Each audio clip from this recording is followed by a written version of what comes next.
வாழை இலை வாசனை உணவு விருந்தோம்பல் மானாமதுரையில் மாபெரும் அன்னதானம்.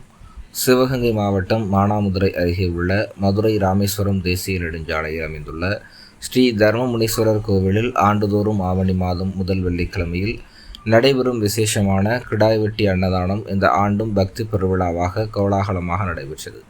இந்த வருடம் 21 கிடாய்கள் வெட்டி வாடை வரும் வகையில் சுவைமிக்க உணவுகள் தயார் செய்யப்பட்டு வாழை இலை மீது பந்து அமைத்து எளிமையாகவும் எச்சமில்லாத பரிசுத்தமான முறையிலும் பக்தர்களுக்கு உணவு வழங்கப்பட்டது. இதில் ஆயிரக்கணக்கான பக்தர்கள் கலந்து கொண்டு தர்மமுனீஸ்வரரின் அருள் பெற்று ஆனந்தம் அடைந்தனர். பக்தர்கள் தங்களின் சேவையை நிகழ்வில் செலுத்தி ஒற்றுமையும் நம்பிக்கையும் நிறைந்த ஆன்மீக சூழலை உருவாக்கினர். பக்தர்களின் வருகையும் நிகழ்வின் ஆனந்தமும் நம்பிக்கையும் ஒருங்கிணைந்து அமைந்த இந்த அன்னதானம் அருளும் தர்மமும் ஒரே மேடையில் சந்தித்த நாள் என கூறும் அளவிற்கு மக்களின் மனதில் நன்றியுடன் பதியப்பட்டது. ஸ்ரீ தர்மமுனீஸ்வரர் கோயில் பக்தர்கள் இணைந்து நடத்தும் இந்த விசேஷ அன்னதானம் மக்கள் மத்தியில் பெரிய வரவேற்பை பெற்றது.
டிவியில் பார்த்து எடுக்கணும்னு வச்சுக்கிறேன்.